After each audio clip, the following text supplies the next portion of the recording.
పాకిస్తాన్ భూభాగంలోని ఉగ్ర స్థావరాలపై భారత్ వైమానిక దాడులు చేసిన ఘటన ఇప్పటికీ చాలా మందికి గుర్తుండే ఉంటుంది. సరిగ్గా అలాంటి దాడులే ఇప్పుడు పాకిస్తాన్ చేసింది. అయితే ఈ దాడులు ఇప్పటివరకు మిత్రదేశంగా ఉన్న ఆఫ్ఘనిస్తాన్లోని ప్రాంతాలపై, మరోవైపు పార్లమెంట్లోనూ నెంబర్ 1 శత్రువుగా అభివర్ణించింది. దీంతో ఈ రెండు దేశాల మధ్య ఏం జరుగుతుందో అంటూ అంతర్జాతీయంగా చర్చ నడుస్తోంది. ఇప్పటికే అనేక దేశాల మధ్య యుద్ధంతో అంతర్జాతీయంగా ఉద్రిక్త పరిస్థితులు నెలకొనగా తాజాగా పాక్ ఆఫ్ఘన్ మధ్య దాడులతో ఏం జరుగుతుందోననే ఉత్కంఠ నెలకొంది. అసలు ఇప్పటి వరకు స్నేహితులుగా ఉన్న దేశాధినేతలు ఎందుకు శత్రువులుగా మారారు? ఎందుకు వీరి మధ్య వైరం నెలకొంది? దానికి కారణాలేంటి?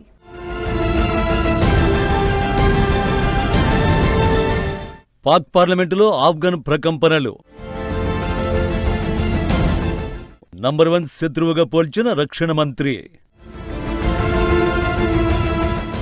భారత్ గడ్డపై నుంచి పాక్ ఆఫ్ఘన్ వార్నింగ్.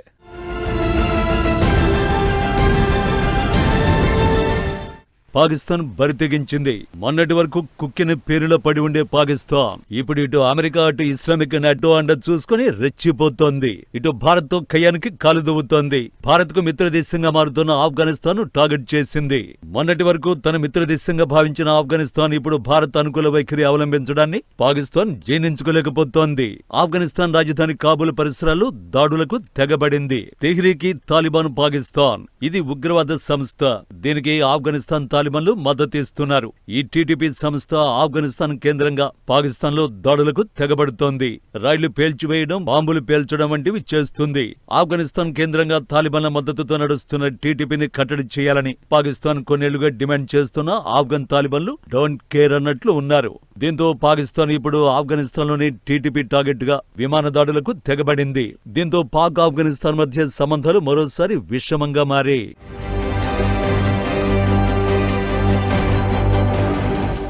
పాక్ రక్షణ మంత్రి ఖవాజా మొహమ్మద్ ఆసిఫ్ ఆ దేశ జాతీయ అసెంబ్లీలో ఆఫ్ఘన్ పై ఆగ్రహాన్ని వ్యక్తం చేశారు. పాక్ నంబర్ 1 శత్రువు ఆఫ్ఘన్ గా పేర్కొన్నారు. పాక్ దశాబ్దాలుగా ఆఫ్ఘన్ శత్రుత్వాలకు మద్దతునిచ్చిందని, కానీ దానికి బదులుగా వాళ్ళు ద్రోహం చేశారని అన్నారు. తమ ఆఫ్ఘన్లకు తమ ఇళ్లలో ఆశ్రయం కల్పించామని, వారికి దేశంలో వ్యాపారం చేయడానికి అనుమతినిచ్చామని, కానీ ఇప్పుడు వాళ్ళు తమకు వ్యతిరేకంగా కుట్ర పన్నారని మండిపడ్డారు.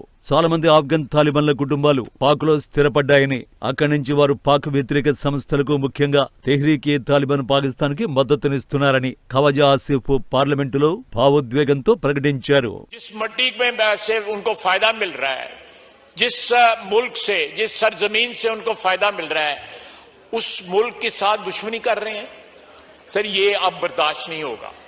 हमें यकसू होके मिनहसुल कौम जो है जवाब देना पड़ेगा इन लोगों को जो उनको पनाहगाहें मुयस्सर करते हैं, चाहे वो हमारी सरजमीन पे हैं या वो अफगानिस्तान की सरजमीन के ऊपर है. इसमें किसी को कोई शक नहीं होना चाहिए. अगर किसी गांव से या किसी पनाहगाह से 4 या 5 या 10 या 15 आदमी निकल के हमारे किसी फौजी काफले के ऊपर जो है हमला करते हैं, उसका जवाब जो है हो सकता है सबको सब साथ कोलैटरल डैमेज भी हो. उसको सबको सब भुगतना पड़ेगा. जहां पे उनकी पनाहगाहें होंगी उनको भी भुगतना पड़ेगा, और जो लोग उनको पनाहगाह देते हैं उनको भी भुगतना पड़ेगा. తాజా పరిణామంలో ఆఫ్ఘనిస్తాన్లో పాకిస్తాన్ వైమానిక దాడులు చేసింది. పాకిస్తాన్ చేసిన ఈ వైమానిక దాడిలో ఇప్పటి వరకు 15 మంది మరణించారు. వీరిలో చాలా మంది మహిళలు, పిల్లలు కూడా ఉన్నారు. ఆఫ్ఘనిస్తాన్లో తలదాచుకున్న పాకిస్తాన్ తెహ్రీకే తాలిబాన్ ఉగ్రవాదులను లక్ష్యంగా చేసుకుని పాకిస్తాన్ వైమానిక దాడులు చేసింది. ఈ దాడిలో లామంతో సహా 7 గ్రామాలను లక్ష్యంగా చేసుకున్నారు. వారి శిక్షణ కేంద్రాలలో ఒకదానిని పూర్తిగా ధ్వంసం చేసింది. కొంతమంది తిరుగుబాటుదారుల్ని చంపేసింది. కాగా మార్చి తర్వాత పాకిస్తాన్ తాలిబాన్ స్థావరాలపై దాడి చేయడం ఇది రెండోసారి. మార్చిలో ఆఫ్ఘనిస్తాన్లోని సరిహద్దు ప్రాంతాల్లోని తాలిబాన్ స్థానాలపై దాడి చేసినట్లు పాకిస్తాన్ అంగీకరించింది. ఈ దాడులపై తాలిబాన్ ప్రభుత్వం స్పందించింది. బాంబు దాడుల్ని ఖండించిన తాలిబాన్లు తమ దేశ సార్వభౌమత్వానికి, భద్రతకు విఘాతం కలిగిస్తే సహించేది లేదని తేల్చి చెప్పారు. తమ దేశాన్ని కాపాడుకునే హక్కు, అధికారం తమకున్నాయన్న ఆ దేశ విదేశాంగ శాఖ మంత్రి త్వరలోనే దాడులకు కారణమైన వారిపై ప్రతీకారం తీర్చుకుంటామని హెచ్చరించారు. ఈ దాడుల్ని క్రూరమైన చర్యగా అభివర్ణించిన ఆఫ్ఘన్ తాలిబాన్లు ఇటువంటి ఏకపక్ష చర్యలతో సమస్యలకు పరిష్కారం కనుక్కోలేరంటూ స్పష్టం చేశారు. ఈ దాడుల్ని పిరికిపంద చర్యలన్న ఆఫ్ఘన్ ప్రభుత్వం ఇస్లామిక్ ఎమిరేట్ వీటికి సమాధానం ఇవ్వకుండా వదిలేయదని హెచ్చరించింది.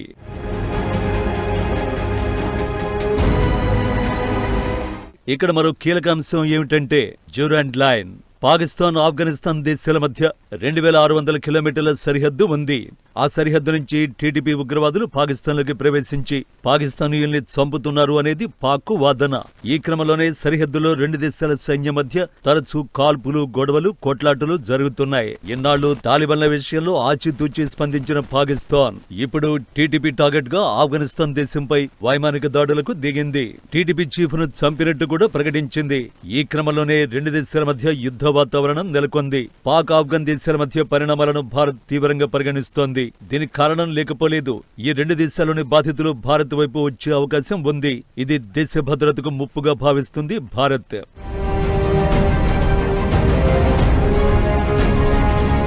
తాజా పాక్ ప్రకటన దాయాది ఆఫ్ఘన్ సరిహద్దు ఉద్రిక్తతలు, వైమానిక దాడుల్ని ప్రతిధ్వనిస్తుందని నిపుణులు చెబుతున్నారు.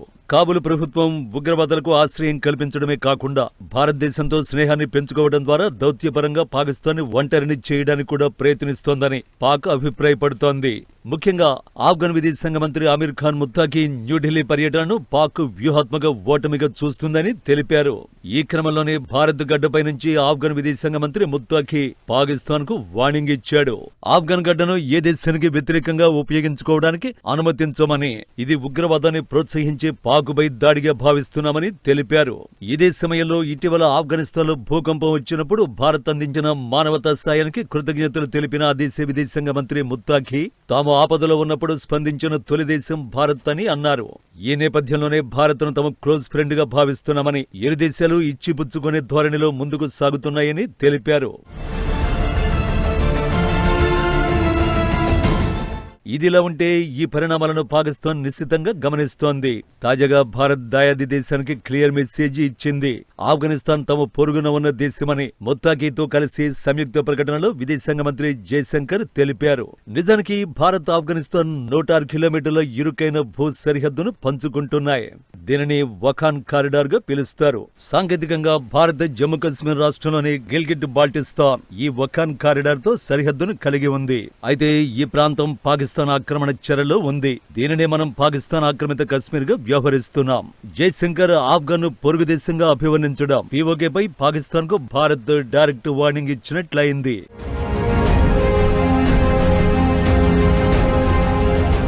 కాగా పాకిస్తాన్లో 2023 అక్టోబర్లో ప్రారంభమైన ఆఫ్ఘన్లను బహిష్కరించాలనే ప్రచారం ఇప్పుడు తీవ్రమైంది. ఇది కేవలం చట్టపరమైన పత్రాలను ధృవీకరించడం మాత్రమే కాదు, జాతీయ భద్రత అని పాక్ ప్రభుత్వం స్పష్టం చేసింది. లక్షలాది మంది పత్రాలు లేని విదేశీ పౌరులు దేశంలో అస్థిరతను వ్యాపింపజేస్తున్నారని, ఉగ్రవాద దాడుల్లో ఎక్కువగా పాల్గొంటున్నారని పాక్ చెబుతోంది. తాజాగా దేశ రక్షణ మంత్రి చేసిన ప్రకటన ఇప్పుడు ఈ మొత్తం ప్రచారానికి కొత్త రాజకీయ భావోద్వేగ ఊపునిచ్చిందని నిఘా వర్గాలు తెలిపాయి. మొత్తానికి పాక్, ఆఫ్ఘనిస్తాన్ దేశాల మధ్య యుద్ధం మొదలైంది. కాకపోతే పూర్తి స్థాయిలో కాదు. ఆఫ్ఘన్, పాక్ రెండు దేశాలు ఆర్థిక సంక్షోభంలోనే ఉన్నాయి. ఒకవేళ పూర్తి స్థాయి యుద్ధం చేసినా అది 3-4 రోజుల్లోనే క్లోజ్ కావచ్చు. మరోవైపు ఆఫ్ఘన్ కు భారత్ సాయం అందిస్తే అటు పాకిస్తాన్ కు సాయం అందించడానికి కూడా ఎవరూ లేరు. ఎన్ని రోజులు అగ్రరాజ్యం అండగా ఉందని మురిసిపోయినా చివరికి నోబెల్ రాకపోవడంతో ట్రంప్ కూడా పాక్ కు సపోర్ట్ చేసే ఛాన్స్ లేదు.